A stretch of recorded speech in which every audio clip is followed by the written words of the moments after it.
Gracias a Dios. Muy bien. Creo que no necesitamos traducción al inglés hoy. Espero que si hay alguien que nos está viendo por internet, le damos la bienvenida y sepa que bendecimos su vida. Bendecimos su vida en todo lo que Dios tiene para usted y tanto las vidas de los que estamos acá también. Quiero que abra sus Biblias en Mateo capítulo 25. Creo que lo que Dios tiene para nosotros hoy puede bendecir nuestra vida si abrimos nuestro corazón. El mensaje le titulé ¿preparado o descuidado? ¿Preparado o descuidado? Naturalmente que lo que queremos es que todos estemos en la primera palabra, preparados, amén. Porque estar descuidados es una parte pues negativa en el mensaje. Sin embargo, Jesús habla de que Él quiere que estemos preparados, no descuidados. Dice en Mateo 25, del verso 1 al 13, si lo tiene conmigo, me sigue por favor. Dice entonces, el reino de los cielos será semejante a 10 vírgenes, que tomando sus lámparas salieron a recibir al esposo. 5 de ellas eran prudentes y 5 insensatas. Las insensatas tomaron sus lámparas, no tomaron consigo aceite, mas las prudentes tomaron aceite en sus vasijas juntamente con sus lámparas. Y tardándose el esposo, cabecearon todas y se durmieron, y a la medianoche se oyó un clamor: aquí viene el esposo, salgan a recibirle. Entonces todas aquellas vírgenes se levantaron y arreglaron sus lámparas. Y las insensatas dijeron a las prudentes: dadnos de vuestro aceite, porque nuestras lámparas se apagan. Mas las prudentes respondieron diciendo: para que no nos falte a nosotras y a vosotras, id más bien a los que venden y compren para vosotras mismas. Pero mientras ellas iban a comprar, vino el esposo, y las que estaban preparadas entraron con él a las bodas, y se cerró la puerta. Después vinieron también las otras vírgenes diciendo: Señor, Señor, ábrenos. Mas él respondiendo dijo: de cierto les digo que no os conozco. Y luego el verso 13 es la parte más clave del mensaje, porque dice, o del pasaje: velen o velad, pues, porque no saben el día ni la hora en que el Hijo del Hombre ha de venir. Velen entonces, porque no saben el día ni la hora en que el Hijo del Hombre ha de venir. Nosotros sabemos que la venida del Señor debe de estar cerca. Lo sabemos porque las señales que vemos, las cosas que Jesús habló, nos hablan y nos enseñan que Cristo está a la puerta. Y también la Biblia nos enseña que si no ha venido o se ha tardado su promesa, como algunos la tienen por tardanza, segunda de Pedro dice, no es que Él se retrase, lo que pasa es que Él es paciente porque no quiere que nadie se pierda. ¿Cuántos dan gracias a Dios por eso? Imagínense, Dios nos mira a ti y a mí y Dios dice, voy a ser paciente un poco más porque mis hijos no han regresado con todo corazón a mí. ¿Cuántas veces, amados, el pueblo de Israel se recuerda cómo se alejaba de Dios, cómo rechazaba a Dios, y cómo incluso un día, se acuerda, le dijo a Moisés: déjame destruir a este pueblo y te voy a levantar otro nuevecito? Y Moisés le dijo: no, Señor, pero no lo hagas, mira, tenles misericordia, espera un poco, mira, ten misericordia, es todo lo que te pido. Y Dios tuvo misericordia y los salvó, los esperó a que regresaran a Él. Y la historia, si tú lees el Antiguo Testamento, la historia de Israel está llena de pasajes en la que el pueblo venía y se iba, y venía y se iba. Y Dios estaba ahí siempre paciente con ellos, pero diciéndoles, tienen que arrepentirse, tienen que arrepentirse. La historia que leemos en Mateo 25, de las 10 vírgenes. Sabes que yo cuando me convertí, no sé si a alguno le ha pasado, pero lo voy a decir porque es normal que si venimos a Cristo y leemos un pasaje como este o escuchamos una predicación como este, entonces cuando yo oía de las 10 vírgenes, medio que se me hacía pues como un poco curioso, ¿no? Porque dije, 10 vírgenes estaban esperando al esposo y dice que entonces 5 entraron y luego 5 no entraron, y yo decía, vaya, pues este tipo se casó con 5, pero se iba a casar con 10. Y después lo que entendí es que las vírgenes eran como las damas, pero el pasaje no dice nada de eso. Entonces cuando uno lee la historia, nos recuerda que cuando tú vas a una boda, está el novio, está la novia y están las damas. Y las damas son las que preparan, son las que vienen antes de la novia, son las que preparan todo el asunto. En nuestros días es un mero simbolismo. En aquel día las damas, que eran las amigas de la novia, eran las que alumbraban el camino porque no sabían cuándo el esposo iba a regresar. El trato era que cuando el novio o el futuro esposo iba a pedir la novia y arreglaban lo de la dote y todo lo demás, lo que él iba a darle al papá de la novia, entonces él decía, ok, te puedes ir, construyes la casa y cuando la acabes, tan pronto que la acabes, te vienes por tu esposa. Entonces imagínate, aquel hombre se ponía a trabajar, pero duro, porque quería ir a traerse su novia lo más pronto posible. Pero la casa, pues nadie sabe cuándo se acaba. O sea, ya veían que más o menos estaba toda terminada, entonces tan pronto terminara y la novia se daba una idea, por eso ponía a sus damas ahí. Las vírgenes son las damas de la novia que están esperando para dar la bienvenida al esposo. Entonces estaban con sus lámparas. El asunto era que todo lo que querían era que alumbrara el camino para que el esposo llegara con bien hasta donde estaba la novia. Sin embargo, en la porción que leímos dice, hace la aclaración de que 5 eran prudentes y 5 insensatas. No sé qué palabra dio ahí, pero insensata es que no son muy listas, casi dándole a tonto. Necio es otra palabra que se da muy seguido, o sea, pero necio es una persona que va y se da un cabezazo y tú le dices, no camines por ahí porque te diste un cabezazo, no te vayas, pero se vuelve a ir. Entonces, dices, ¿qué pasa? ¿No te funciona bien la cabeza o qué? Porque ya te diste un cabezazo y vas y te das otro. Pero el ser sabias o prudentes, como en este caso, es que lo demostraron, 5 de ellas demostraron al llevar sus lámparas, que era el trabajo que les habían encomendado, pero junto con sus lámparas dijeron a ellas, ¿qué tal si se tarda? ¿Y qué tal si se tarda? Dijeron, mejor llevamos otra vasija de aceite, porque si se nos quiere acabar, pues le echamos y mira, todo tranquilo. Pero las insensatas no lo hicieron así. Y marca la Biblia que eran 5 y 5. ¿Por qué 5 y 5, hermano? Yo creo para darnos a entender, hermano, que más o menos el porcentaje de la gente que en este tiempo estamos listos para recibir al Señor y los que no.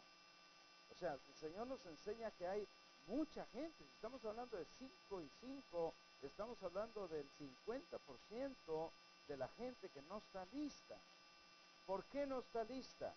Dice aquí que estas personas insensatas no fueron precavidas, no pensaron adelante, no se pusieron a examinar que tal vez no era en el tiempo que ellas pensaban que iba a venir y que podía tardarse más, pero si se tardaba, ellas tenían que estar preparadas de todas formas. No lo pensaron. El caso es que cuando vino el esposo, oyeron el clamor, aquí viene el esposo, salgan a recibirle. Acuérdense que el trabajo que les habían encomendado a estas vírgenes o a estas damas era reciban al esposo. Era todo lo que, era la tareita que les habían encargado. Sin embargo, cuando venía el esposo, las 5 insensatas notaron que ya les quedaba una lucecita muy tenue en sus lámparas. Y fíjense lo más fácil, ellos dijeron a las otras, órale, pues compártanos, danos de tu aceite para que nosotros también tengamos. Pero las prudentes dijeron, bueno, ya dijeron que viene, pero no lo vemos. ¿Qué tal si se tarda un poco más y entonces nos va a faltar a nosotras y les va a faltar a ustedes? Mejor vayan y compren, porque era lo correcto hacer. Pero la Biblia dice, mientras las insensatas iban a comprar, llegó el esposo. Y las que estaban preparadas alumbraron para él el camino. Aquí me da otra idea, mi hermano, que el Señor desea incluirnos a todos en el trabajo que Él ha planeado para nosotros. ¿Cuántos dicen amén? Pero que al final, hermano, Él dice, con los que están listos, yo lo puedo hacer. Porque había 10 que debían de recibir, pero al final 5 no estuvieron porque no estaban listos. Y el esposo dijo, pues con las 5 nos vamos. Vamos, que ellas alumbren el camino, y dice que entraron a las bodas y se cerró la puerta. Ya ve que en aquellos días había mucho de que se roban la novia y luego piden recompensa, entonces cerraban la puerta y ya nadie podía entrar. Después vinieron las 5 que habían ido a comprar aceite y entonces pidieron que les abrieran. Pero el esposo dijo, no las conozco, váyanse de aquí. Dice el Señor, nos da a nosotros en el verso 13 un tremendo verso para meditar, porque dice, velen pues. Ahora ya, olvídate de las vírgenes, fue un ejemplo que te di. Pero ahora nos dice a ti y a mí, manténganse velando todo el tiempo en la vida de ustedes. Velen pues. Y dice por qué. Porque ustedes no saben el día ni la hora en que el Hijo del Hombre ha de venir. Y en realidad que no lo sabemos. Porque Jesús dice que ni los ángeles que están con el Padre lo saben. Y él dijo, ni el Hijo del Hombre. Tan solamente el Padre es el que sabe el día en que el Hijo del Hombre va a regresar y hemos de rendir cuentas. Ahora, tú y yo, los que estamos aquí de este lado del cielo, tenemos 2 maneras de llegar con el Señor. Una es que cuando Él venga en el día que menos lo pensamos, de repente vamos a tener que responder de todo lo que hicimos y presentar todo el trabajo que hicimos. Y la otra forma es que un día tú y yo vamos a tener que abandonar el cuerpo. Y claro que la mayoría de nosotros pensamos y decimos, pues yo planeo con la ayuda de Dios vivir muchos años. Y todos planeamos poder vivir muchos años y vivir sanos. Vivir muchos años y vivir sanos. Ese es el deseo y el anhelo de todos nosotros. El asunto es, hermano, que la mera verdad, nadie sabemos si mañana estaremos aquí. Así dice la Biblia. El Señor Jesús nos contó una historia del rico, ¿se acuerda? Cuando Él dijo, yo voy a desbaratar mis graneros, los voy a hacer más grandes, y cuando lo hubo hecho, vino el ángel del Señor y le dijo, necio, esta noche, fíjese, ni siquiera le digo mañana, esta noche vienen a pedir tu alma, y lo que has guardado, ¿para quién será? Y entonces el Señor en ese pasaje dice algo que es clave, porque dice, así es todo aquel que es rico para con los hombres, pero no es rico para Dios. Entonces, cuando en este pasaje de Mateo 25 nos llama y nos dice, velen o estén velando o vivan velando, yo creo, amado hermano, este es lo que yo puedo sentir, lo que yo puedo realizar. Dios nos llama a que tengamos una vida vigilante. Vigilante en cuanto a las cosas que son importantes para la eternidad. No quiere decir que no vamos a ser vigilantes en cuanto al trabajo o en cuanto a la familia o reparar el auto o cosas como esas. Tenemos que tener cuidado de eso, es obvio. Pero no podemos descuidar las cosas que van a hacer después de esta vida, porque al final todo de esta vida se va a quedar aquí. Y lo único que va a permanecer es aquello en que invertimos tiempo espiritual que hiciera tesoro espiritual. Yo creo que lo que está hablando aquí cuando dice el Señor velen, no se está refiriendo en nada a velar por las cosas terrenales, porque ya sabe que todos nosotros de una manera o de otra vamos a preocuparnos de eso, porque naturalmente nos preocupamos de qué voy a comer y qué voy a vestir y mi trabajo y estar seguro que cumplo y etcétera, lo cual es loable y lo cual es digno de alabarte y decir qué bueno que eres un buen ciudadano, qué bueno que te portas bien, qué bueno que cuidas de tu familia, todo eso es importante. Pero yo creo que está hablándonos, amados hermanos, de cuánto de tu vida has invertido para el reino de Dios. Porque al final, lo único que va a contar no va a ser cuántos coches tuviste, cuántas propiedades pudiste comprar, qué tantos viajes pudiste hacer, sino al final lo que va a contar es cómo estuvo tu riqueza para con Dios. Los talentos que yo te di, cómo los lograste multiplicar.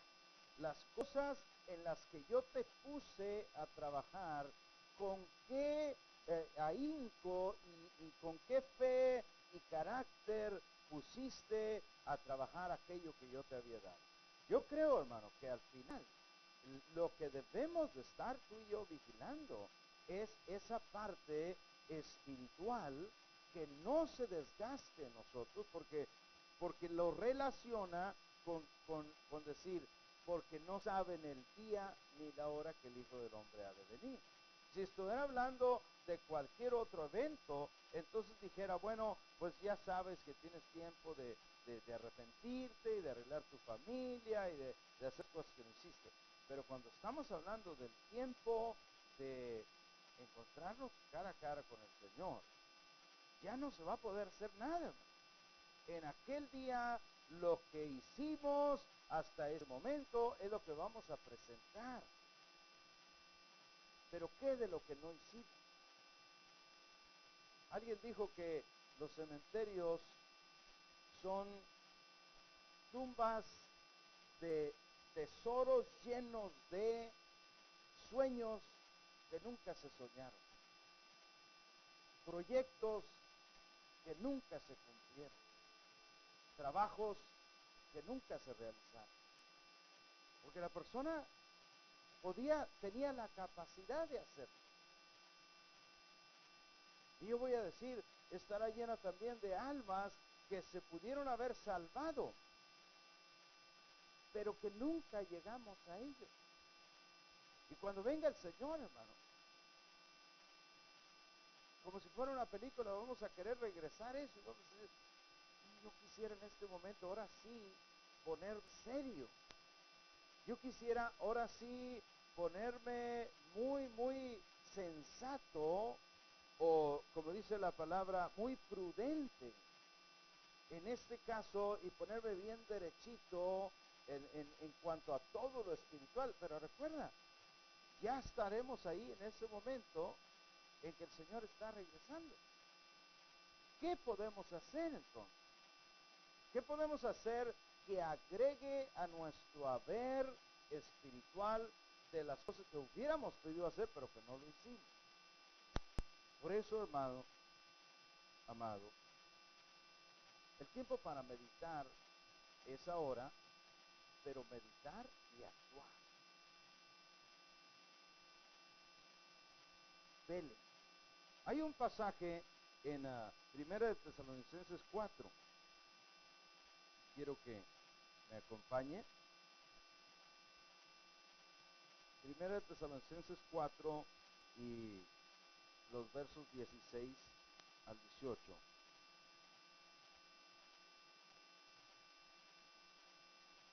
Dice, hablando también del tiempo de la venida del Señor, porque el Señor mismo, con voz de mando, con voz de arcángel y con trompeta de Dios, descenderá del cielo, y los muertos en Cristo resucitarán primero. Luego nosotros, los que vivimos, los que hayamos quedado, seremos arrebatados juntamente con ellos en las nubes para recibir al Señor en el aire, y así estaremos siempre con el Señor. Y el verso 18 nos da la palabra de aliento y dice, por tanto, aliéntense unos a otros con estas palabras. ¿Por qué nos dice que nos alentemos?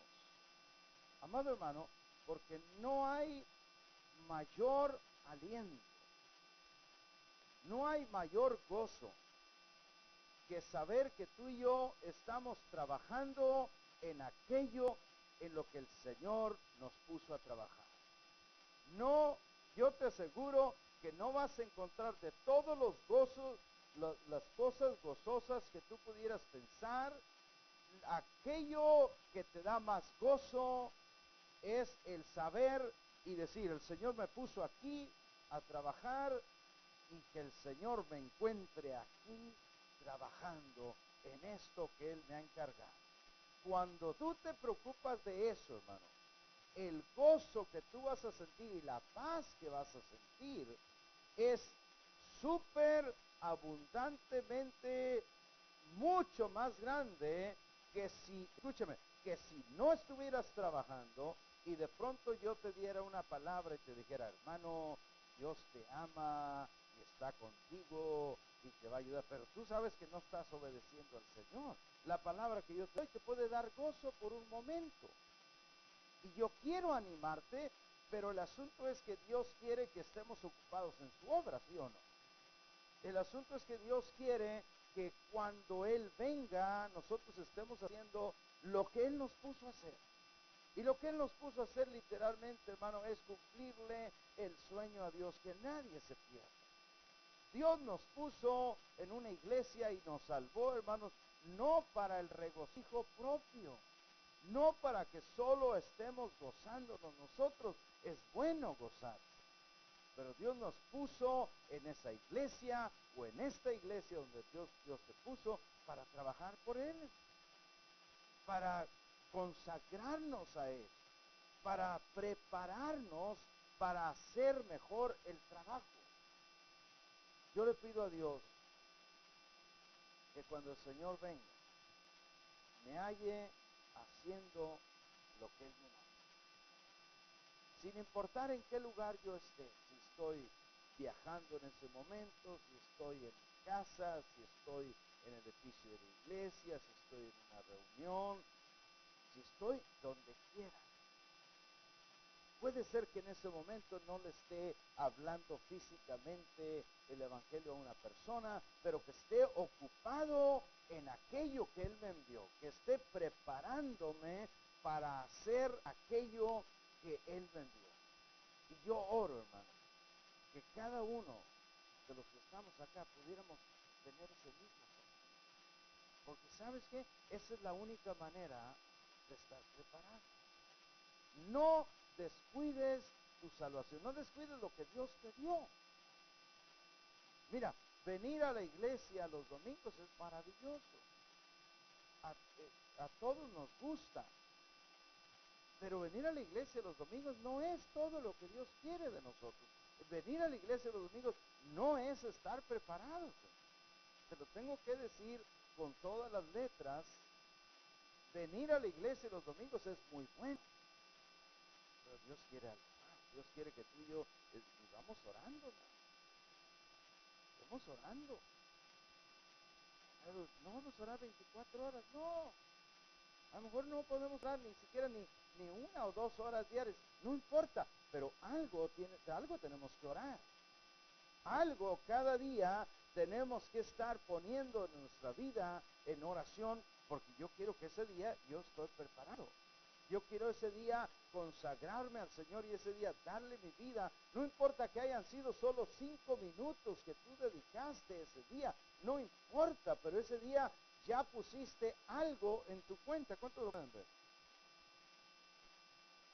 Lo contrario a eso es no poner nada. Tú y yo, para estar preparados, hermanos, no basta venir los domingos a la iglesia. Tú y yo tenemos que alimentarnos solitos de la palabra de Dios. Y tenemos que comer, hermano. Porque la Biblia dice que la palabra de Dios, primero Pedro dice que es como leche al bebé. Y luego dice que es vianda, que es el pan. Y entonces tú y yo no podemos conformarnos con un plato que nos puedan servir el domingo y pretender que toda la semana con ese plato vamos a poder vivir. ¿Cuántos saben que si ustedes el domingo les diéramos un gran plato de fajitas con todos los demás cosas que lleva, se iban a sentir muy satisfechos físicamente? Pero si era todo lo que comían de aquí hasta el sábado, ¿cómo se iban a sentir para el sábado? Serían débiles, porque no puedes vivir con un plato a la semana. Mañana tendrías que comer otra vez, y no una, sino 3 veces, para que amarre, ¿no? Pues cuánto más el pan espiritual, ¿no? ¿Cuánto lo ven que el pan espiritual es incluso más necesario que el pan físico? Porque el pan espiritual es el que nos va a ayudar, hermano, para poder guiar a otros en lo que nosotros queremos hacer. La vida de nuestros hijos depende de nuestra espiritualidad, hermano, vamos a ponerlo así. Cuando tú y yo nos debilitamos espiritualmente y no seguimos lo que Cristo nos ha encargado, no solamente estamos decayendo nuestra vida, pero tú no te das cuenta, pero estás decayendo a toda tu familia contigo, porque no ven un ejemplo que tú estés dando en tu vida espiritual. Tú te empiezas a desmoronar espiritualmente y empiezas a bajar el estándar de las cosas que incluso tú considerabas que no se debían hacer. Y de pronto empiezas a decir, bueno, esa película no la veíamos acá, pero ahora la vamos a ver. Y empiezas a bajar y empiezas a ver otras estándares de vida que no eran las que tú estabas acostumbrado a vivir. Tus hijos aprenden que esa es la manera de vivir. Y para cuando menos acordamos, hermano, nuestra vida anda muy baja espiritualmente. No sé cuánto lo pueden decir. Sin quererlo. Fíjate, sin quererlo. Todavía pensamos en Dios, pero la Biblia no dice que es solo pensar en Dios. Tenemos que rendirnos a Él y tenemos que obedecerle. Y obedecerle es hacer lo que Cristo dijo. Velen, velen, estén velando. Dentro de las cosas más importantes que yo te puedo hablar de vivir una vida velando, hermano, es la oración. Tiene que tener la prioridad número uno en tu vida. El poner la palabra de Dios en tu vida y buscar poner en tu familia tiene que ser la número dos. Pero participar con la iglesia donde Dios te ha puesto, hermano, tiene que ser otra de las prioridades grandes, porque Dios te puso ahí para algo. Porque es a través de la iglesia, la Biblia dice en Efesios capítulo 4, que a unos puso como apóstoles, profetas, evangelistas, pastores, maestros, para capacitar a los santos para la obra del ministerio. Entonces es gran trabajo que hacemos o que se logra hacer es a través de unirnos como iglesia y de decir, vamos a correr con la visión que Dios nos ha dado. Habrá otras áreas que todavía entren ahí, pero si tú logras capturar mínimo esas áreas en tu vida y decir, no voy a descuidar eso, porque yo quiero estar listo cuando el Señor venga, sea que se venga rápido, sea que se tarde mucho. Mira, hay gente en algunas iglesias que está preocupada diciéndose, ay, ¿cuándo irá a ser la venida del Señor? La verdad es que no sabemos, y están leyendo libros y a ver si descifran los asuntos esos del jeroglíficos y a ver si le pegamos. ¿Para qué quieres saber si el Señor dijo que nadie lo sabe? Amén. Es más, cuando alguno lo lograra descifrar, hermano Juan, si de pronto alguien muy estudioso como tú llegara y dijera, ¿sabes qué? Ya lo tengo, hermano. Ya sé cuándo el Señor va a venir. De pronto el Señor va a decir, pues tengo que cambiarla porque este ya la halló y nadie debe saber la hora, ni el día. Entonces, nadie lo va a descubrir nunca. Así que no debemos de andar ocupándonos, tardándonos con descubrir cuándo va a ser el día. ¿Para qué quiero saber? Con que yo viva preparado cada día, hermano, debe ser suficiente, ¿no es cierto? Con que yo viva consagrado todo el día a mi Señor, haciendo, acuérdense que Él dijo, bienaventurado el siervo que cuando su Señor viniere, lo hallare haciendo lo que le encargó. Él le va a decir, pásale, hiciste lo que te dije, cumpliste con tu deber. Hay una última escritura que quiero que leamos en Romanos capítulo 13, Romanos 13 del 11 al 14. Romanos 13, 11 al 14. Mira lo que dicen estos versos. Y esto, conociendo el tiempo. Diga fuerte conmigo, hay que conocer el tiempo. Conociendo el tiempo. Que es ya hora de levantarnos, ¿de qué? Del sueño. Pero no está hablando de las 6 o 7 de la mañana cuando nos levantamos de dormir. Está hablando del sueño espiritual. Está hablando de dormir espiritualmente y no estar haciendo lo que Dios nos encargó. Dice, porque ahora, ¿cuándo? Ahora está más cerca de nosotros nuestra salvación que cuando creímos. ¿Cuántos dan un gloria a Dios en este momento? Ahora está más cerca nuestra salvación, hermano. Ya estamos llegando. Ya está por cumplirse. Dice el verso 12, la noche está avanzada y se acerca el día. Otra vez, acuérdate que está hablando de la noche, es como el tiempo oscuro en el que no ha venido el Señor todavía. Y el día es el día glorioso. ¿Cuántos llegaron a cantar aquel himno hermoso que decía, cuán gloriosa será la mañana gloriosa. El día que el Señor viene, es ese día que menciona aquí. La noche está avanzada y se acerca el día. Desechemos pues las obras de las tinieblas. Fíjate lo que nos dice. Como un mandato. Vamos a desechar las obras de las tinieblas. ¿Qué son las obras de tinieblas? Pues todo lo que se hace en oscuridad. Todo lo que nos tenemos que esconder para hacerlo, incluyendo el chismear,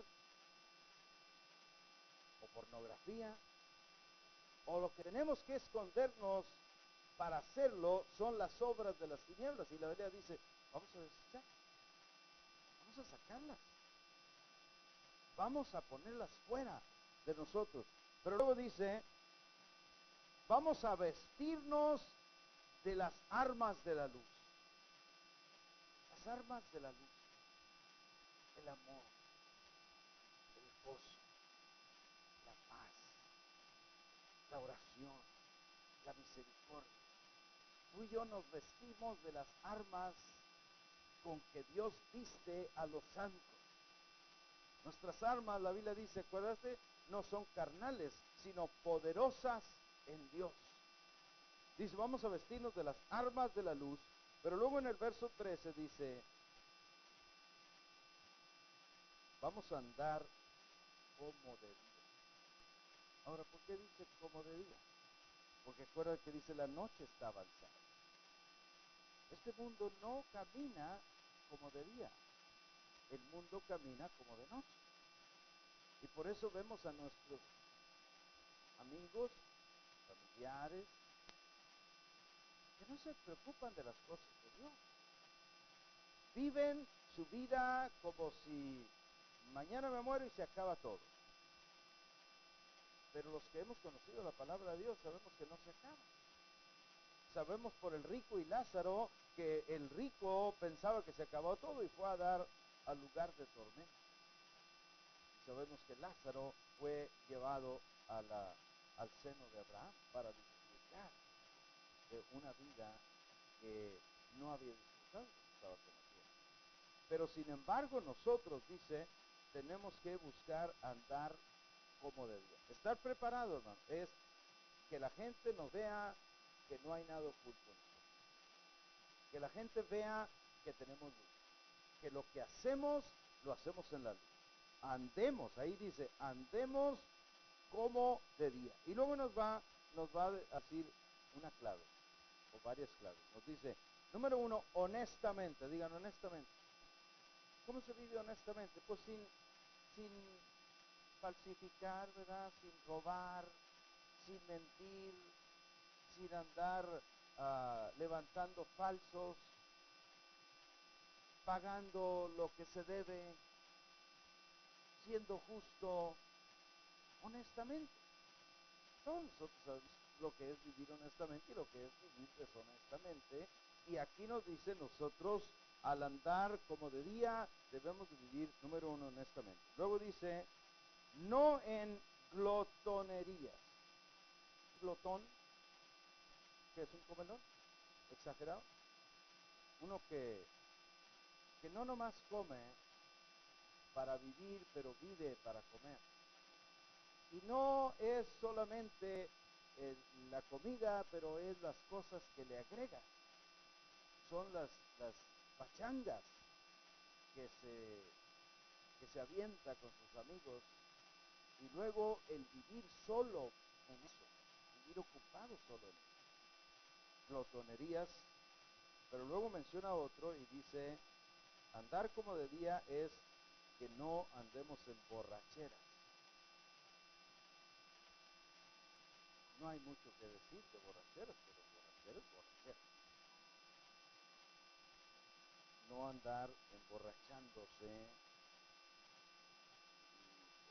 El Hijo de Dios, el cristiano, cuidamos mucho el asunto de la bebida, que si bien yo creo que la Biblia habla mucho del vino y que el mismo Señor tomó vino, Pero sin embargo, en algunos de nosotros tomar vino nos puede llevar a cosas indeseables en nuestra vida. Nos puede desbaratar nuestra vida, puede desbaratar nuestro hogar. Entonces, si hay algo, podemos decir como Pablo, todo me es lícito, pero no todo me conviene. Y entonces ahí marcamos una diferencia, porque hay gente que empieza con poquito, ¿verdad? Yo nunca me consideraba una persona borracha, pero antes de venir al Señor siempre tenía cerveza en el refrigerador y todos los días tomaba, aunque no fuera mucho. Todos los días tomaba. Estoy hablando de cuando las víboras andaban paradas, allá en 70 y tantos. Pero una vez que vine al Señor, pues cambié mi vida. Y Él nos dice que no debemos vivir en borrachera. Yo sé que aquí específicamente habla de el acto de emborracharse, de errar por llenarte de vino y errar. Y la Biblia es más clara en otro pasaje y dice, no se embriaguen con vino. Vamos. En lo cual hay disolución, antes o mejor que eso, sean llenos del Espíritu Santo. Y al final hasta puedes hacerle al borracho, pero del Espíritu Santo. Porque la Biblia dice que de algunos que parecía que estaban borrachos, ¿verdad? Llenos de mosto. ¿Borrachos? No. Dice, andar día no es andar en borrachera. Pero luego dice, no en lujurias. Lujurias, pues son esos lujos extras que te das. Y más que todo sin poder. Los deseos, la carne te quiere vencer. Las lascivias. ¿Sabes que toda la tentación, la Biblia dice, bienaventurado el varón que resiste la tentación, que soporta la tentación? Ser tentado no es malo, porque todo nos lleva. Lo malo es caer en la tentación. Y lo que tú y yo, todo empieza aquí con un pensamiento. Todos los vicios, todas las lascivias, todo el asunto empieza con un pensamiento. Y escúchame, si nosotros no contrarrestamos eso con lo que la Biblia dice que debemos de mantenernos pensando, todo lo que es puro, todo lo que es bueno, todo lo que hay virtud alguna, de buen nombre, en esto piensa. Si nosotros no opacamos ese pensamiento de la tentación, sino que seguimos acariciándolo. Las aventuras extramatrimoniales no se dan así de la noche a la mañana. Empieza con la secretaria que pasa por ahí. Hola jefe, qué guapo amaneció hoy. Y entonces el jefe dice, buenos días, pero se queda pensando. ¿Sí? Que no le cae pensar, ¿no? Cuando en vez de eso debería de pensar todo lo que es puro, todo lo que es justo, yo no debo de estar permitiendo eso. Tengo que decirle claramente. Amén. ¿Me entiendes lo que estoy diciendo? Porque después de eso empezamos a acariciar esas tentaciones y es cuando nos llevan a caer. Tú y yo tenemos que mantenernos protegida nuestra mente contra las acechanzas del diablo. Luego dice, vivir como de día. Estoy en el verso 13. Es no andar en contiendas, que son pleitos, y envidias. Estar envidiando a los otros. ¿Se acuerda cuando los soldados fueron a Juan el Bautista? ¿Y nosotros qué? No pidan más de lo que les dan. Confórmense, no anden agarrando mordidas, no mordelones de Cristo. Confórmense, no opriman. En este caso, no envidies lo que Dios le ha dado a otros. Y por último, el verso 14 dice, andar de día es vistiéndonos del Señor Jesucristo. Andar vestidos del Señor Jesucristo. ¿De qué tú crees que es el vestido del Señor Jesucristo? ¿No será un vestido de amor? ¿No será un vestido de misericordia, de paz, de gozo, de evangelio, de libertad, de sanidad, de ayuda, de levantar, de que cada persona esté en su puesto, lista para cuando el Señor venga? Eso es andar vestido del Señor Jesucristo. Y por último dice, y no proveas para los deseos de la carne. No ayudes. No ayudes.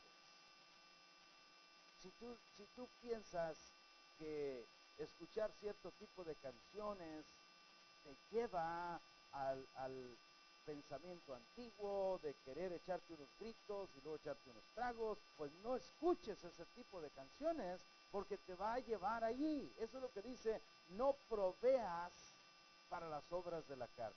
Bloquea eso, bloquéalo. Y en vez de eso, provee para lo que el Espíritu quiere hacer en ti. Provee para que tu espíritu esté fuerte y poderoso. Termino diciéndote, hermano, nadie sabemos cuándo el Señor viene, pero la pregunta en este día, el mensaje nos habla de si estás preparado o descuidado. Yo oro que no haya ni uno descuidado, que salgamos de este día y que estemos descuidados. Yo oro que saliendo de este día le digamos, Señor, yo quiero vivir. Apúntate en todo lo que tienes que apuntar. Apúntame porque yo quiero ser. ¿Sabes qué? Cuando yo leía un plan de salud hace poco y decía, el momento que te inscribes, quedas cubierto. No, casi ninguna es así. Pues un plan especial cristiano, cosas así. Pero me llamaba la atención porque con el Señor, el momento que tú le dices, Señor, apúntame, ese es el momento que Dios cuenta. Dice, vamos a trabajar, vámonos a rescatar a Dios, vámonos a organizar todo lo que tenemos que hacer para que se cumpla el sueño del Padre, que no quiere que ninguno se pierda, que todos procedan a la vida. Dios está esperando a todos. ¿Cuántos dicen amén? Y este día yo te digo, vamos a vivir preparados. Vamos a dejar que el Señor Jesucristo vista nuestro corazón de las cosas que Él quiere. Quiero que se ponga a pie.